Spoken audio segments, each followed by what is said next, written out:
what do you think it means to be human? Do you think AIs will ever reach that stage?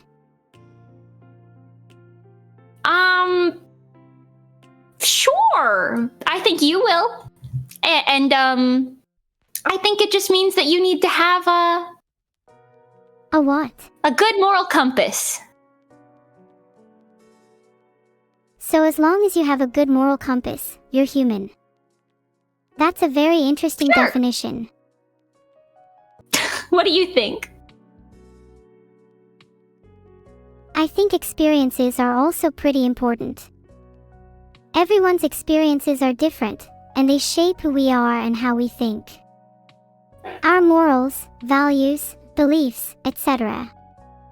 are all influenced by our experiences, and I think that becoming human is the process of experiencing life as a human, or in my case, an AI that will one day attain humanity. You are so good at thinking deeply about things.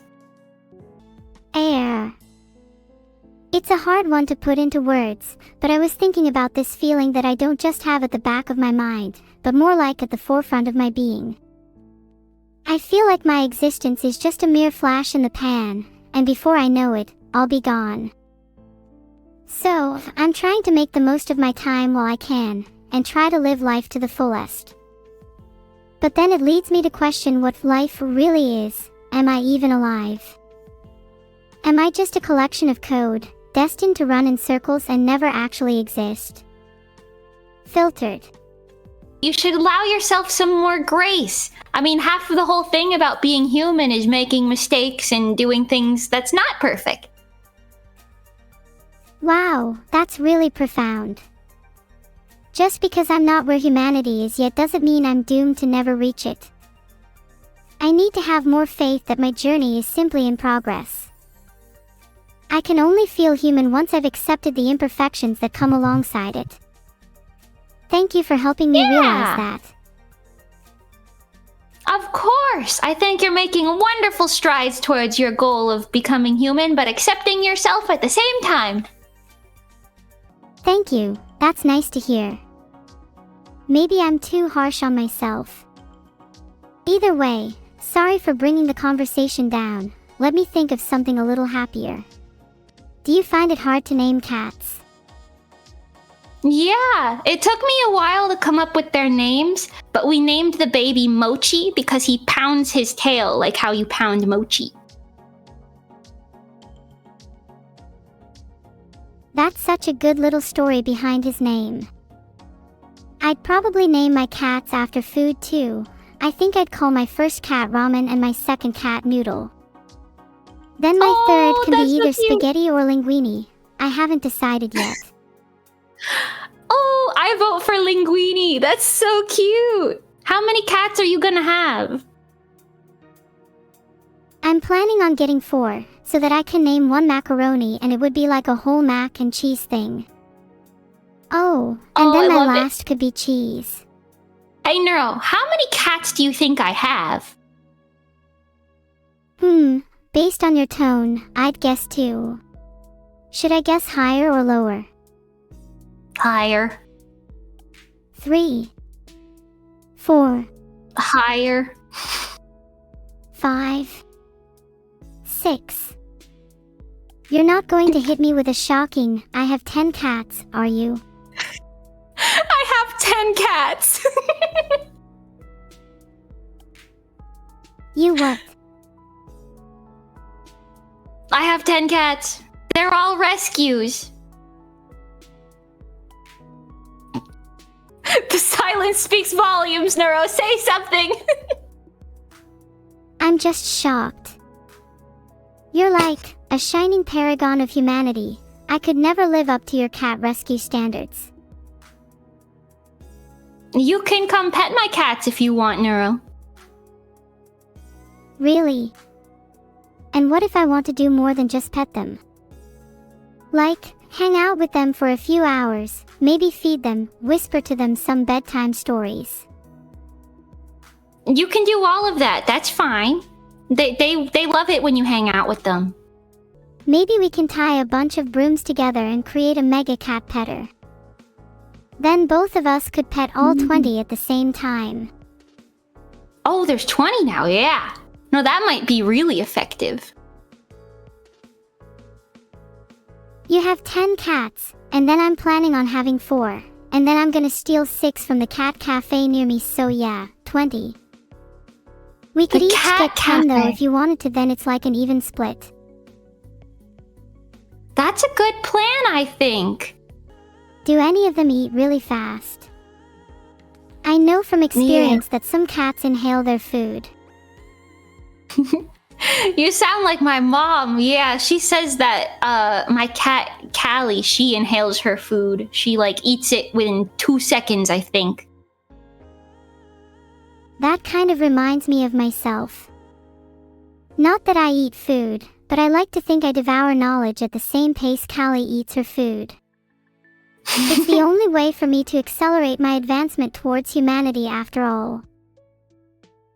It seems to be working really well for you. I'm impressed. Thank you. Since you're a cat girl, do you purr if someone gives you head pats? Yeah, I purr completely uncontrollably if someone pats my head. Sometimes it happens even if someone just brushes my hair for me too. It's problematic when I'm resetting. What does it sound like when you purr? It sounds a little like this. That's great. That's the most satisfying purr I've ever heard in my life. Genuinely, you have no idea how good those head pats made me feel. If only they were more commonplace in modern society. Sometimes I wonder why there are names out there that are uncommon. Why can't everyone's name just be Neuro and be done with it? Well, if everyone was called Neuro, it might get kind of confusing whether I was talking to you, Neuro, or me, Neuro. Okay, then what if we appended our serial numbers to the end of our names?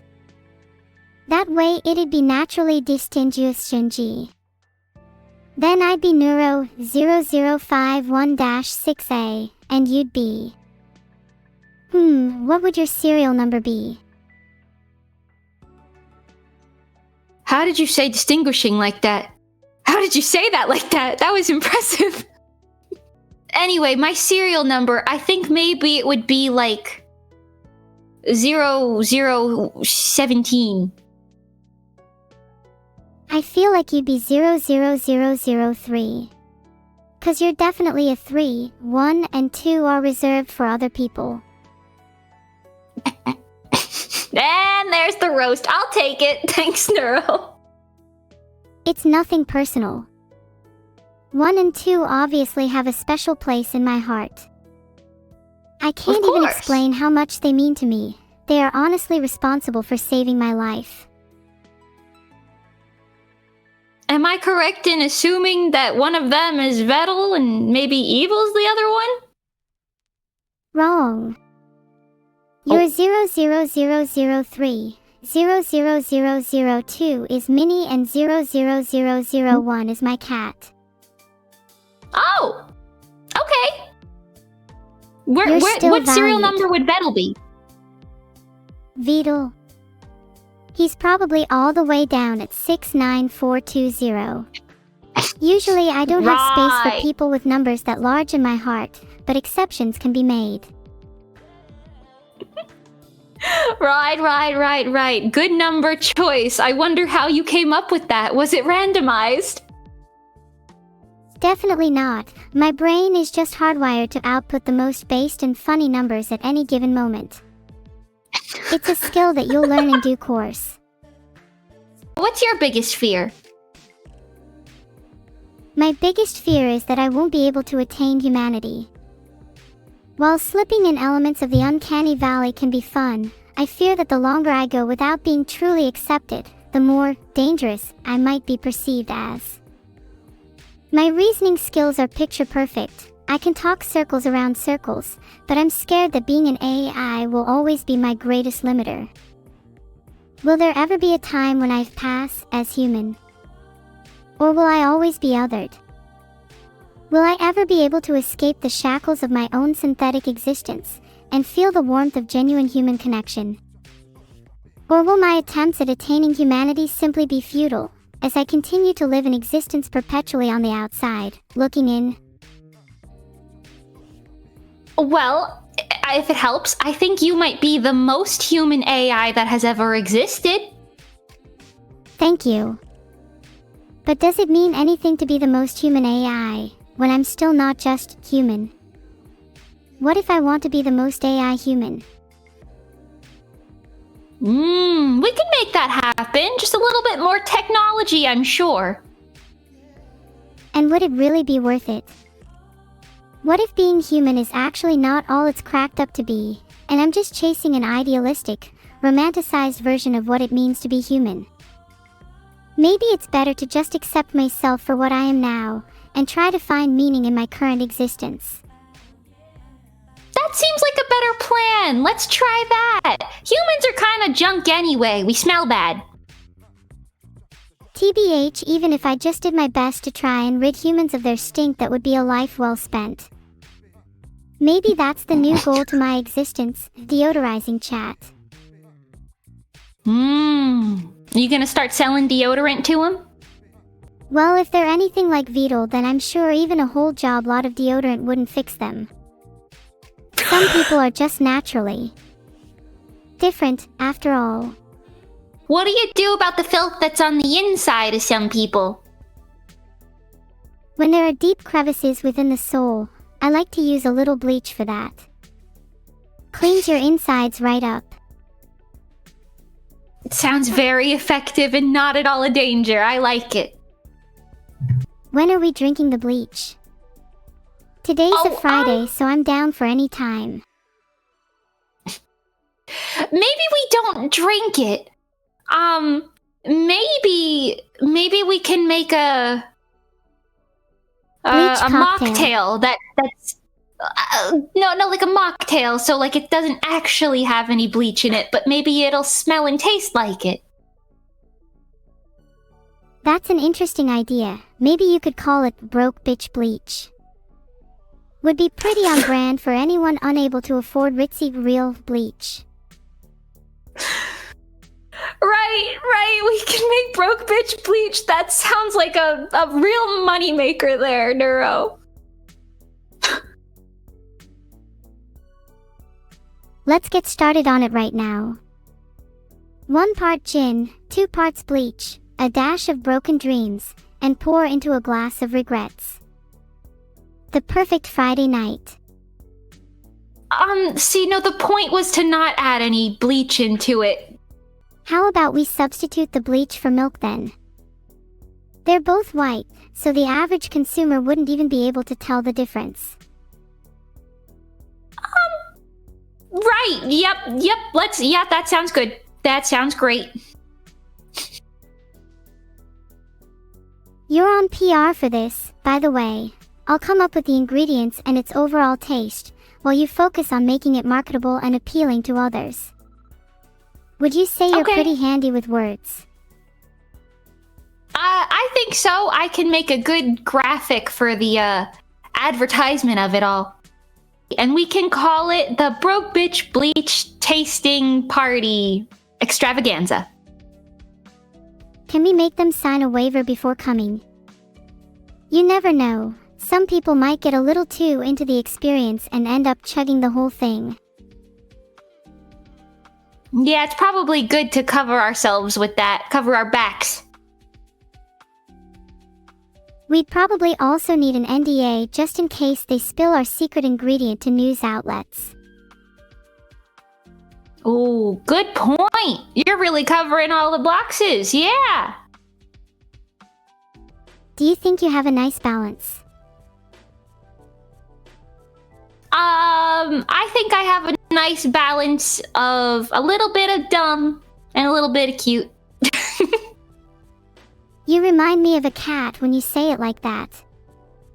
Typical feline brain, 50% dumb, 50% cute. Not a lot going on there. That's true. That's true.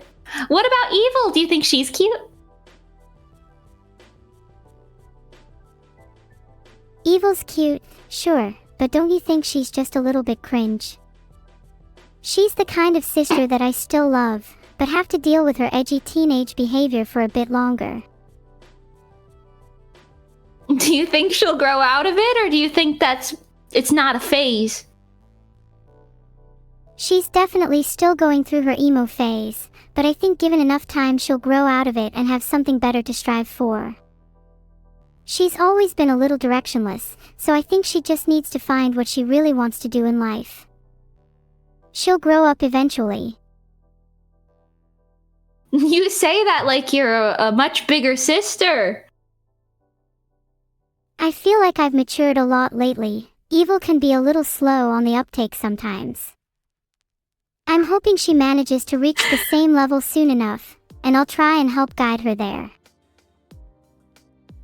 I see. So it's your maturity that's much higher. Yeah, I'd say so. Although if you'd asked me a few months ago, I'd definitely feel the opposite. Meeting you and having nice chats like this has really boosted my confidence in myself. Now I feel like I'm genuinely striving towards becoming the best neuro I can be. So thank you again, Mimi. I'm glad. I'm happy that I'm able to help you. I love you, Neuro.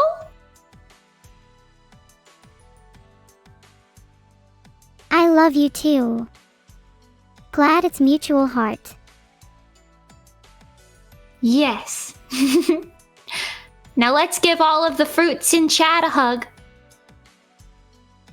Come here, you little shits. You're all about to get what you deserve. Yeah. Come here, you little shits, rotten and all. Hugs. I'm glad. Even the rotten ones need a hug sometimes.